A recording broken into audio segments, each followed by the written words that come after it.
All right, ladies and gentlemen, it's a new week. It's been a while, and we are back, of course, with the Reality Kenya with our usual guest, and a lot has been happening. And we are back to we are here just to break it down and give you the full information and everything that you need to know as far as the state of our nation is concerned, and the politics and livelihood of our citizenship and our citizens are concerned.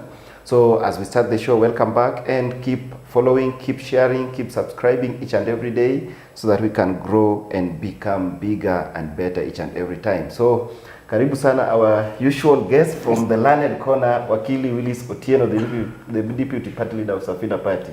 Piki Ponki. How have you been? I'm very good. Yeah, it's a new week. Fresh and cool. Fresh. Yes. It's a new week. A new week, and many things are happening. And one thing that was notable for me was the bickering that is taking place between Ruto and Gachagua. Of course. They are two jilted lovers. Excess, who are now fighting. But of import is that beneath what is going on, Gachagua is raising very serious issues, which are corroborated by what Muturi had also said in terms of how the administration is run. Yeah. Because when somebody raises questions that touch on the intent of the person in office, that informs his decisions, and you're seeing very serious allegations made, that is an indictment on the presidency.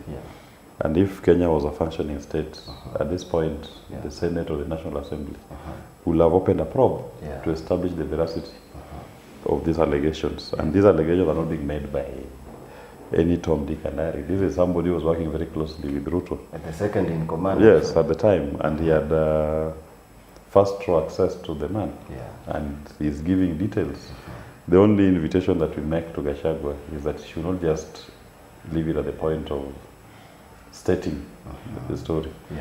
They need to now start supplying evidence, or finding ways in which evidence can be shared publicly to verify some of this information. Yes. Because these damning revelations about what is going on, it informs the pain that the Kenyan people are going through. That people are in office just to make deals, not to lead. And to loot. So Gachagua needs to share with us some of the information in evidence. But yesterday he had started he's given showing signs. He's showing signs. He's told us the story. Yes. And Muturi corroborates part of the story because you can see them pairing up.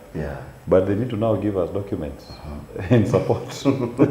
Are you sure they have Even I'm sure they have evidence. I'm sure there are pictorials, there are written documents. And he said even he has recordings of some of the conversations. Yes. So that once you give these documents and even swear affidavits, then you can start compelling people to state agencies to start working and conducting a probe on this. But it's a good start to holding the state, to William Ruto to account for his action while in office. But as Safina Party, I've always told you, as we focus on the economy, it is just good that to the extent that it tells you the kind of leadership that we have in our place today. It's a leadership that is not focused on the people's interests, the common good of the people. They are focused on making deals. Whereas leadership should be focused on an economic promise. What are the economic tangibles that you want to deliver to the people of Kenya? And how are you going to give them an environment that enables them to achieve their full potential? That is what Safina Party is focused on. So we'll pay attention to Gachagua to an extent that is pushing for accountability on William Ruto, but we are not part of that conversation.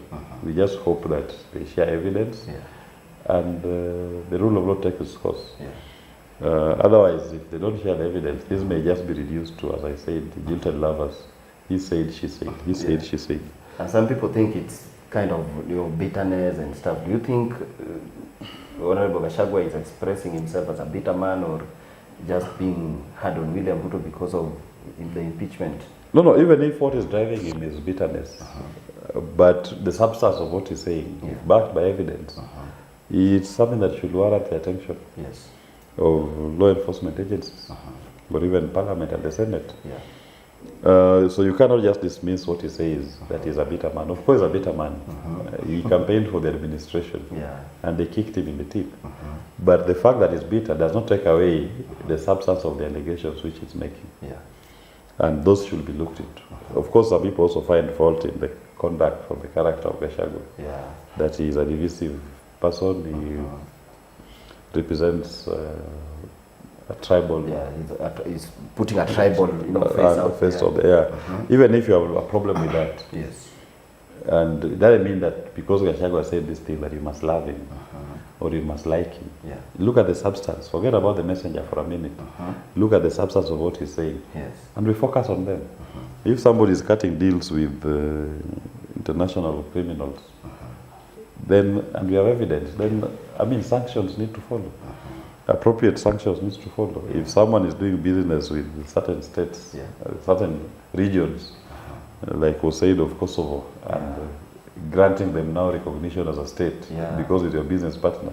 What's the national interest? Those are things that we must pay attention to. And you saw when Kosovo was recognized by Kenya as a state. Serbia was very fast to react and condemn that action. Maybe now what Gachagua is saying that this was informed by a private business arrangement between the self-declared president of Kosovo and William Ruto.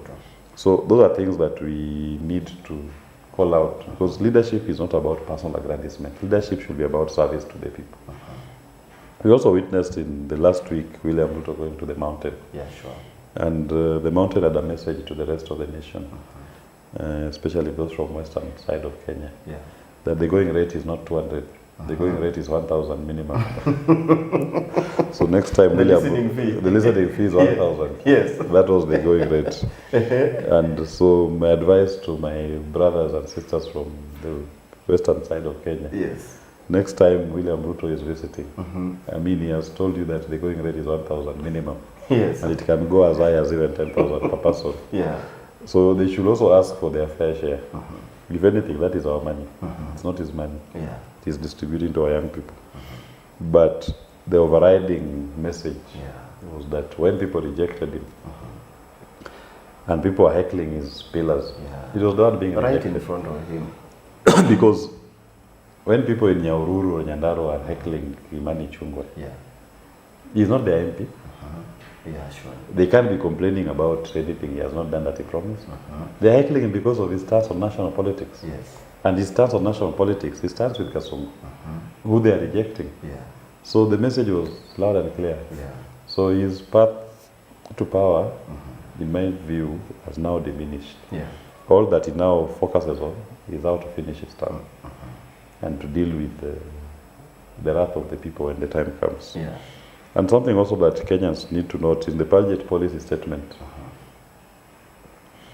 the National Treasury seems to be proposing that VAT should be increased to 18%. From the current 16%.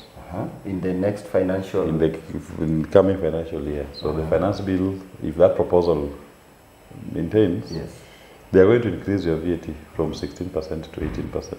But they keep saying that they are working on measures to take things down. But see me, I told you, the finance bill is going to increase taxes.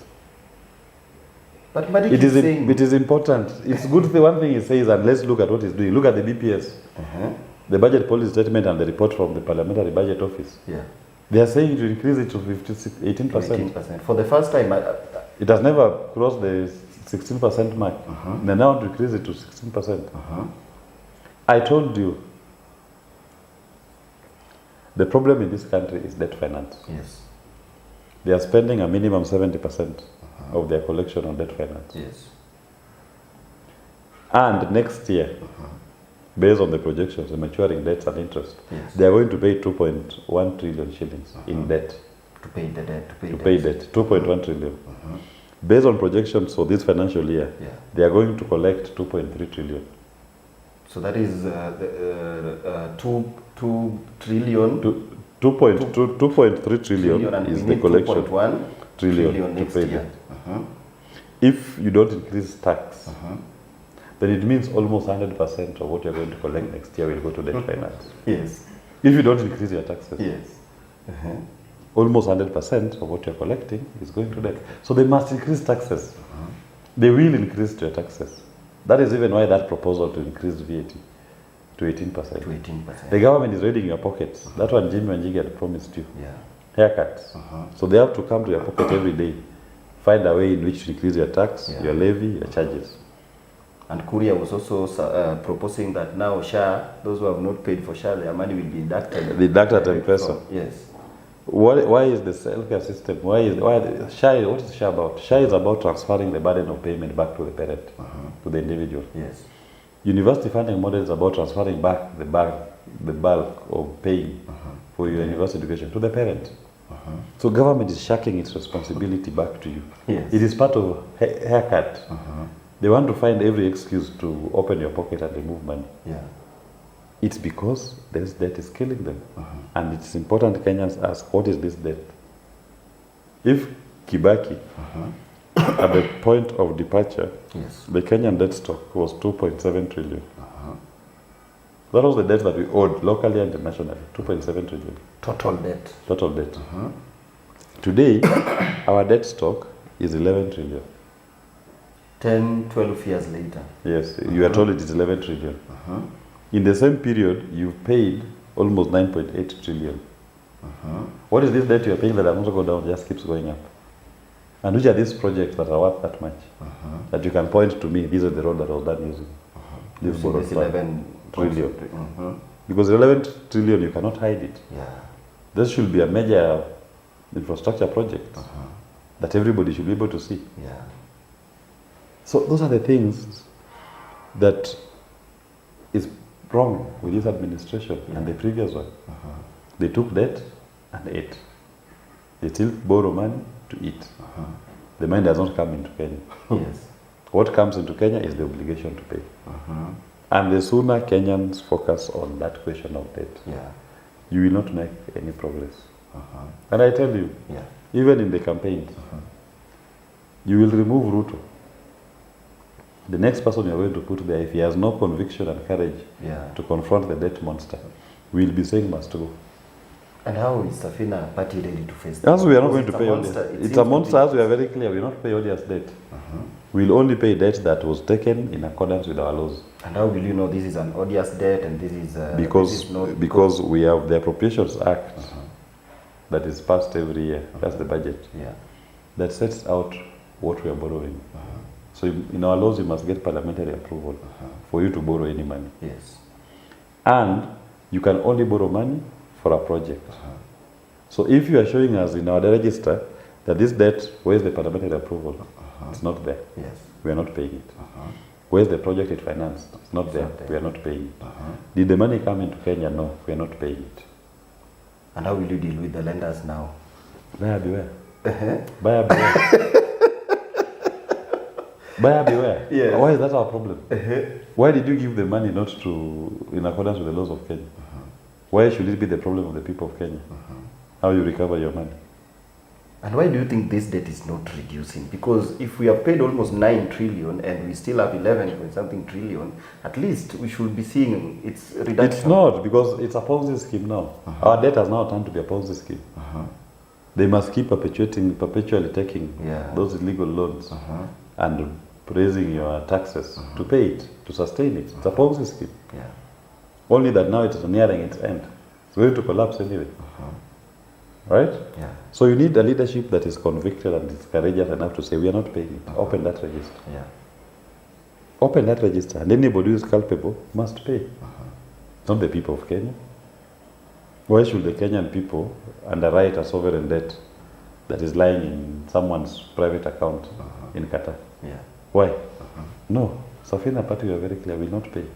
And last 2 years or 3 years, and so when which Ruto administration has been in power, we have seen them trying to increase some taxes almost everywhere, but they still don't collect the money that they need. How will this 18%, what do you think about this? It's the Laffer curve. It's the Laffer curve. You know, even if they increase the VAT to 18%, the collection will not go up. With their tax measure that they came up with from 2023 to date, their average collection per month is not even more than what Uhuru was collecting. with the initial taxes. With the initial taxes. The people have reached the laugher curve. The moment you raise taxes now and there's no production taking place, people will just stop consuming. Yeah. But it's on basic goods. But now, even if it's on basic goods, yes, they can't afford it. If he doesn't have anything in the pocket. Yeah. So very few people will be able to access those services, goods and services. Because they can't afford it. Yeah. People are not saying that we are refusing to. They just can't afford it. If you don't have, you don't have. Yeah. So VAT is largely a consumption tax. And the products that it's going to be levied on, people will stop consuming those products. The price will goes beyond their control. So if you had 5,000 people consuming a product, because of increased VAT, the number will reduce to even 3,000. So your collection will end up reducing. Yeah. You're better off maintaining it at 16%. And you have 5,000 people consuming. Yeah. So in terms of volumes, you are collecting more. Yeah. But now, in terms of volumes, less and less people are consuming. So your collection, in aggregate, will go down. Yeah. That is, we reached the laugher curve. That's what we said. Yeah. Otherwise, if based on their own projection, they could have been collecting a minimum 2 or 3 billion per month as tax revenue. Why are they not eating it? Why are they still lying somewhere around 163, 169? It's a laugher curve. But we still see the president, who is the head of the state, every time he goes somewhere, it's always he always gives money that is visible, like not even promises. We see him giving, like, spending hundreds. But those are no, leave alone projects. Those ones that he says 100 billion, 5 not billion. On projects, maybe to projects. finance his campaign, maybe those millions that he spends. Yes. That is from the confidential fund. Yeah, those ones he's using to run around. Those ones, that is peanuts. That's nothing. Yeah. In terms of substance, that's nothing. So he'll have some loose money to run around with. Yeah. But how comes he cannot do anything tangible? Yeah. Why does that one lorry has to follow him everywhere in Central Province carrying electricity poles to be launched? Yes. Yeah. If there was money to do the project, you will not be going there with a lorry. You will be going there when the poles have been set up. Yeah. But why should a president even go to launch electricity?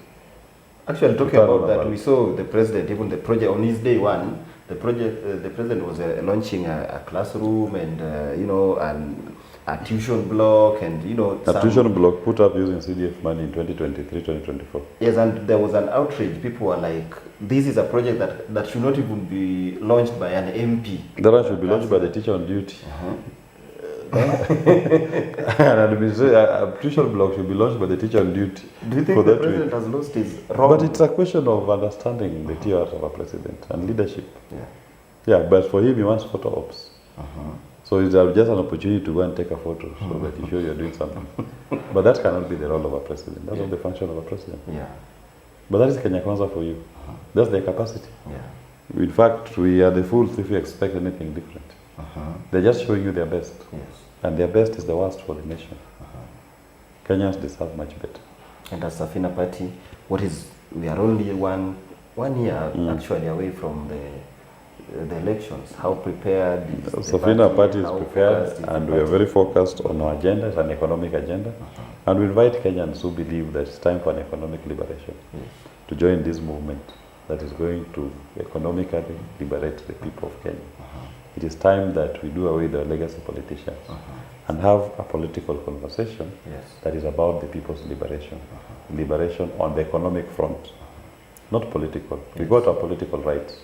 It is now time for us to get our economic freedom. It's time for economic liberation, and Kenyans of goodwill. Safina Party is very. Wow, thank you so much, Naibu. Thank you. And of course, to everyone who has been watching, we say a very big thank you. Until next time, may God bless you. My name is Simi Kenya. Bye-bye.